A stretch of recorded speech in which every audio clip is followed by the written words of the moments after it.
बोल प्रेम सोम श्री सदगुरु महर्षि में ही परमहंस महाराज जी की जय। गुरुदेव का प्रवचन सत्संग सुधा भाग 5। परम पूज्य पाद संत सदगुरु महर्षि में ही परमहंस महाराज जी के वचनों में बंदो गुरुपद कंज कृपा सिंधु न रूप हरि महामोतम पुंज जासु वचन रवि कर निकर। प्यारे लोगों, कल्याण में सुख सबको पसंद है। सुख और कल्याण में भी होता है जिसको लोग जानते हैं। कल्याण में सुख को सभी नहीं जानते, बहुत कम लोग जानते हैं। जो मन और इंद्रियों को अच्छा लगता है लोग उसी को सुख कहते हैं, किंतु यह सुख कल्याण में नहीं और कल्याण में है। कल्याण कहते उस दशा को जिसमें कभी भी कुछ भी आपदा नहीं होने पाए। शारीरिक रोग, मानसिक रोग और ब्रह्म संसार की परिस्थिति की उथल पुथल में जो अच्छी नहीं लगने वाली बातें होती है, मन उससे दुखित हो जाता है। लोग शारीरिक और मानसिक रोग से दुखित होते हैं। संसार के सभी भोगों को कोई छोड़ दे हो नहीं सकता है। लोग दो बातों को बहुत ऊंचा स्थान देते हैं, एक प्रतिष्ठा, दूसरा धन। प्रतिष्ठा के लिए धन कमाते हैं और प्रतिष्ठा के लिए जान को भी गंवाते हैं। मानसिक सुख और प्रतिष्ठा के लिए धन भी गंवाते हैं। धन को कुछ लोग आंतरिक सुख के लिए और कुछ लोग बाहरी सुख के लिए भी गंवाते हैं, लेकिन आपदा छूटती नहीं। धन है तो उसको जोगने की चिंता रहती है, प्रतिष्ठा है तो वह प्रतिष्ठा छूट ना पावे ऐसा ख्याल रहता है। धन और प्रतिष्ठा में आपदा बनी रहती है। जहाँ आपदा है वहाँ कल्याण नहीं। आपदा विघ्न बाधा को कहते हैं। आपदा वाले कल्याण को लोग जानते हैं, यथार्थ में कल्याण में सुख को बहुत कम लोग जानते हैं। मन और इंद्रियों के आगे भी कुछ है, बुद्धि से भी आगे कुछ है, वह तुम स्वयं हो। तुम शरीर नहीं हो, तुम इंद्रिय नहीं हो, ना मन हो, ना ही बुद्धि ही हो, तुम चेतन आत्मा हो। और कल्याण में सुख चेतन आत्मा के साथ नहीं रहता।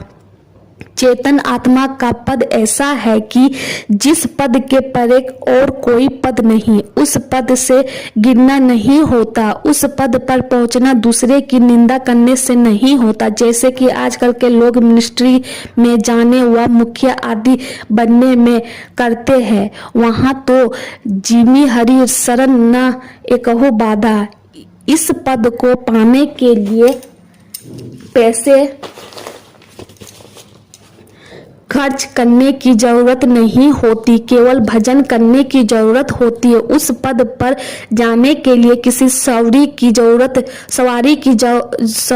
जरूरत नहीं होती, चलने में थकान नहीं होती। उस पद पर चलने के लिए जो जाता है तो चलते चलते आनंद को पाता है, थकान नहीं होती। अपना आपा चिन्हते चिन्हते चिन्हा जाता है। चिन्ह पर कहता है कि जो अपना आपा है वही परमात्मा। अपने को आवरण के कारण भिन्न मान लिया था।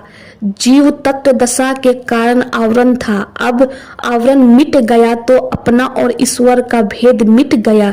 जानत तुम्हें हो गया, ब्रह्म को पहचानने वाला ब्रह्म हो गया। वेदांती कहते हैं ब्रह्म ज्ञानी आप परमेश्वर। गुरु नानक देव जी ने कहा है वहाँ कोई दूसरी चीज नहीं जिसके अवलंबन से सुखी हुआ जाए, वहाँ अपने ही आपा में निरत होना होता है। नित्य आनंद परमानंद के सुख में रहना होता है, तब वह कल्याण होता है। जो मनुष्य चाहता है माया मंडल में रहकर नहीं, माया मंडल से छूटकर ही उसको पाया जाता है। माया मंडल को कैसे पार किया जाए, इसी का पाठ अभी हुआ। वह सवरी की नवधा भक्ति है। प्रथम भक्ति संतन कर संगा, दूसरी रति मम कथा पर संगा, गुरुपद पंकज सेवा, तीसरी भक्ति अमान, चौथी भक्ति मम गुण गण करहि कपड़ तजी गान, मंत्र जप मम दृढ़ विश्वासा, पंचम भजन सो वेद प्रकाशा, छठ दमशील विरति बहु कर्मा, निरत निरंतर सज्जन धर्मा, सातवा सम्मोही मह जग देखा मोते संत अधिक करी लेखा। आठवा जाथा लाभ संतोषा सपनहु नहीं देखहि पर दोषा। नवल सरल सब सन छल हीना मम भरोसा ही हरस न दीना।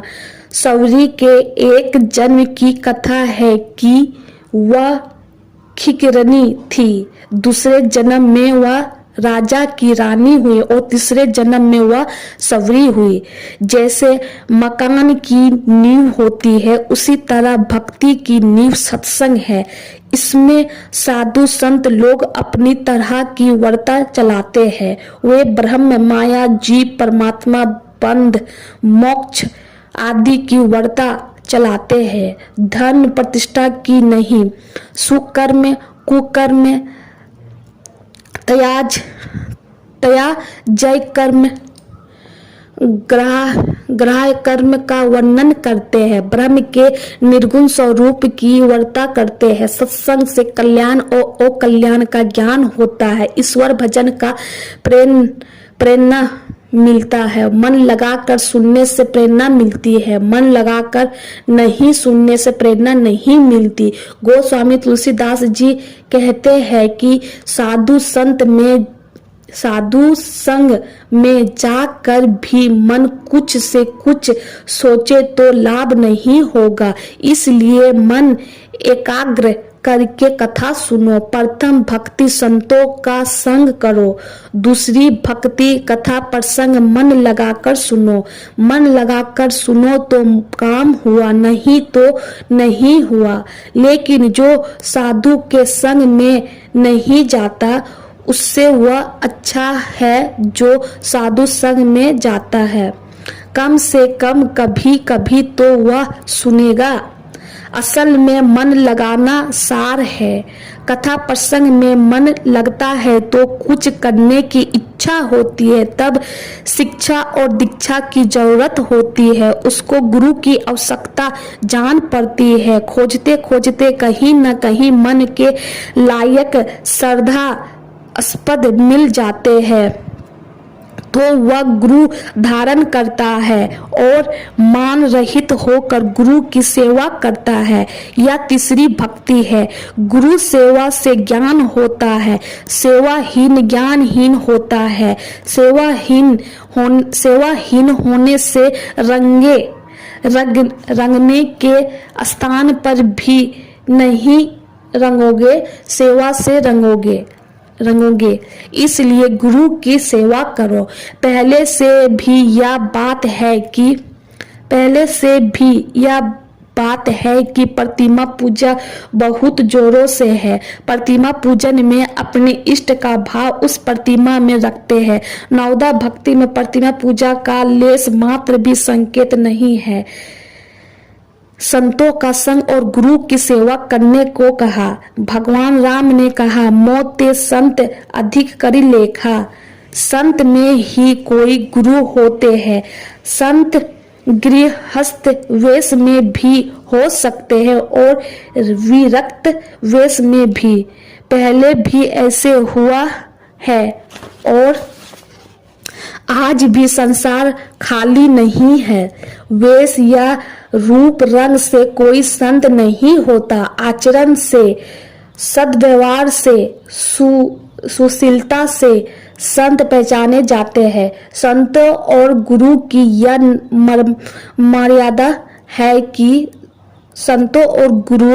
मर्यादा है कि वे कहीं ईश्वर से बढ़कर और कहीं ईश्वर के समान कहे गए हैं। गोस्वामी तुलसीदास जी ने कहा है कि श्री हरि गुरु पद कमल भजहि मन तजी अभिमान।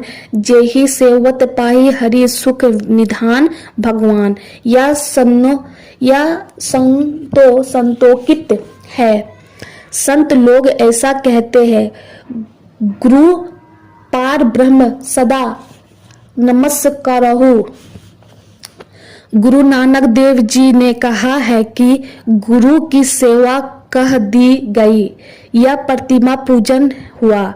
कहीं धातुमय, कहीं मृगमय, कहीं मणि की प्रतिमा लोग बनाते हैं। बनाने हुए बनाने हुए रूप का वे ध्यान करते हैं, वहाँ कोई धातु नहीं होती। गुरु के शरीर में हाड़, चाम और मांस है, लेकिन ध्यान करते समय हाड़, चाम और मांस कुछ नहीं रहता, तब मानस ध्यान होता है। दोनों तरह से एक ही घाट पर आते हैं। नवदा भक्ति में मूर्ति पूजन नहीं, ऐसा नहीं मानना चाहिए।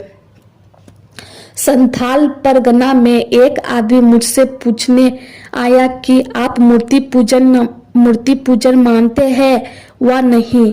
मैंने कहा मानता भी हूँ और नहीं भी मानता हूँ। उन्होंने कहा इसका खुलासा कीजिए। मैंने कहा ध्यान करने के लिए मूर्ति पूजन मानता हूँ, लेकिन मेला लगाकर आमदनी करने के लिए नहीं मानता हूँ।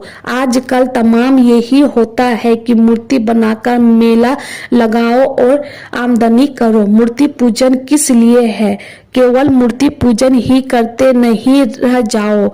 मूर्ति पूजन करके मन ठहराओ, फिर इसके आगे बढ़ने का काम करो। जिस जमीन पर कोई गिरता है उसी का सहारा लेकर वह उठता है। स्थूल माया में हम गिरे हुए हैं, इससे उठने के लिए स्थूल सहारा लेना होगा। मूर्ति पूजन स्थूल सहारा है। जैसे पक्षी या वायुयान पहले कुछ दूर तक धरती पर चलकर ऊपर उड़ता है, उसी तरह मूर्ति का अवलंबन लो, फिर आगे बढ़ो। चौथी भक्ति कीर्तन यशगान है। यशगान भी मन लगाकर करना, पाखंडी बनकर नहीं। हमारे यशगान में लोग हमको भक्त समझे, ऐसे ख्याल करके यशगान करना पाखंड है। गुरु से पाए हुए मंत्र को जपो। यह पांचवी भक्ति है। वह मंत्र होता है ईश्वर के अनेक नामों में से एक नाम को जपो। मन कहीं जप कहीं, ऐसा नहीं, मन लगा कर जपो। सभी भक्तियों का एक दूसरे से संबंध है। इसी प्रकार पांच भक्ति तक करने से मन लगाने की शक्ति होती है। छठी भक्ति में दमशीलता होना होता है, बहुत से कर्मों से हट जाना और सदा सज्जनों के धर्म में लवलीन रहना। सज्जनों का धर्म होता है झूठ नहीं बोलने का, व्यभिचार नहीं करने का, मादक द्रव्यों का सेवन नहीं करना, हिंसा नहीं करना। मनुस्मृति में 8 हिंसकों का वर्णन है। आदेश देने वाला, मारने वाला, टुकड़ा करने वाला, बेचने वाला, खरीदने वाला, पकाने वाला, परोसने वाला और खाने वाला। सज्जन चोरी नहीं करते, किसी की नजर बचाकर या किसी को लूट कर सज्जन नहीं लेते। जो पंच पापों को नहीं करते वे सज्जन हैं। वे इंद्रिया को वश में करने के स्वभाव वाले होते हैं। लोग विचार द्वारा मन को रोकते हैं, लेकिन फिर भी गिरते हैं। मन के सूत से इंद्रिया विषयों को पकड़ती है। मन के सूत ब्रह्म इंद्रियों से हट जाते हैं तो ब्रह्म विषयों को इंद्रिया नहीं लेती। इसके लिए जागृत और स्वप्न अवस्था पर विचार करके जानिए। जागृत से स्वप्न में जाने के बीच में एक अवस्था होती है तंद्रा। उस समय मालूम होता है कि शरीर के अंदर अंदर सिमटाव हो रहा है, बाहर का कुछ ज्ञान नहीं रहता, कुछ जाता है। फिर स्वप्न होता है। भीतर की ओर सिमटा होने से बाहर की इंद्रियों का सूत सिमट गया, इंद्रिया विषयों में नहीं जाती। यही दीक्षा है। यह दृष्टि योग से होता है। मन की पूरी एकाग्रता दृष्टि योग के बिना सुगमता पूर्वक नहीं होती। प्राणायाम से भी लोग एकाग्रता करते हैं, लेकिन यह कठिन है। जो कठिनाई में पड़ना नहीं चाहता वह ध्यान योग के द्वारा एकाग्र करे। गीता के छठे अध्ययन में ध्यान योग्य है। ध्यान योग में कहीं प्राणायाम का वर्णन नहीं है। सरलता पूर्वक दृष्टि साधन करो। देखने की शक्ति को दृष्टि कहते हैं, आंख और उसकी पुतलियों को नहीं। दृष्टि को कहाँ लगाओ, इसका यत्न गुरु बतलाते हैं। अंदर होने पर चैन मालूम होता है और उनसे मन अशक्त हो जाता है। जिसको विशेष पदार्थ मिले वह सामान्य पदार्थ लेने क्यों जाएगा। ईश्वर इस आंख से देखा नहीं जाता, केवल आत्मा से जानने योग्य है। साधक ध्यान योग से माया के एक एक आवरण को पार करता है, तब अपने से ही ईश्वर को पाता है। वहाँ हाथ पैर नाक मुंह कान आदि कुछ नहीं होता। श्रवण बिना धुनी सुने, नयन बिनु रूप निहारे, रसना बिनु उच्चारे, प्रसंगा बहु विस्तारे, नृत्य चरण बिनु करे, हस्त बिनु ताल बजावे, अंग बिना मिली संग बहुत आनंद बढ़ावे, बिनु शीस नवे जहाँ सवे को सेवक भाव लिए रहे, मिली परमात्म सो आत्मा परा भक्ति सुंदर कहे। यह ऊंची श्रेणी की भक्ति है। नीची सीढ़ी पर भी चढ़ो और ऊंची सीढ़ी पर भी। इसलिए मंत्र जप भी करो, मूर्ति पूजन भी करो और दृष्टि साधन भी करो। जो साधक बाहर के भोगों से सिमटा कर भीतर गया, उसको भीतर में क्या मिला। बाहर में प्रकाश के बिना तुम नहीं रह सकते, उसी तरह भीतर में भी प्रकाश है। ईश्वर सर्वव्यापी होने के कारण तुम्हारे अंदर जो प्रकाश है उसमें भी वह व्यापक है।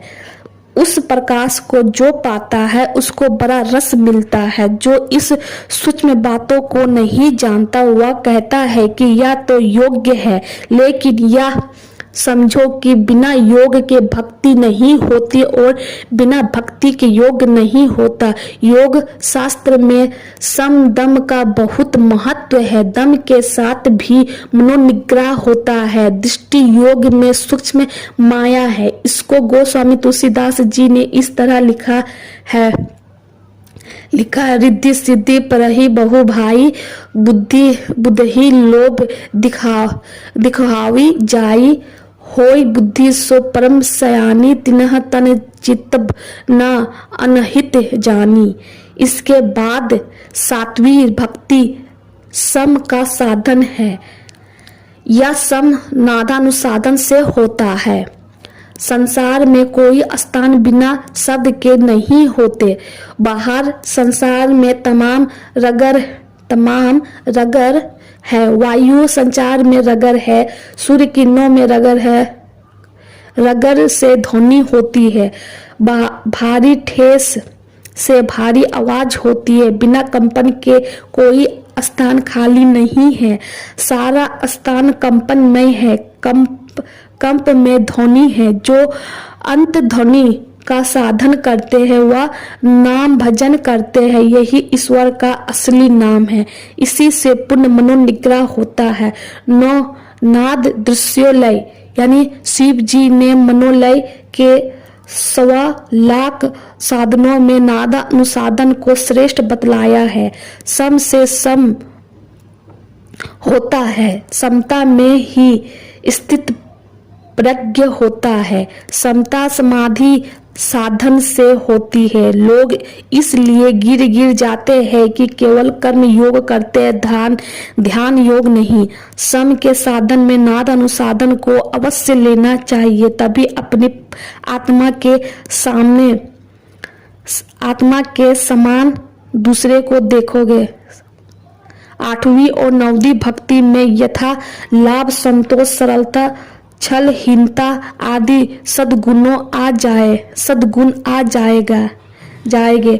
मोटी बात और महीन बात दोनों को रखो। मोटी उपासना पैर के समान और सूक्ष्म उपासना सिर के समान है। पैर भी रखो और सिर को भी रखो। सिर कहने का मतलब निर्गुण है। और पेड़ का मतलब स्थूल सुगुण रूप है। इस भक्ति का प्रचार हमारे सत्संग से होता है। यह ज्ञान आज छिप सा गया है। आज भारत में 40 करोड़ लोग हैं, उसमें से 1 करोड़ भी इस बात को जानते हैं कि नहीं कहा नहीं जा सकता है। बोल प्रेम से ओम श्री सद्गुरु महाराज।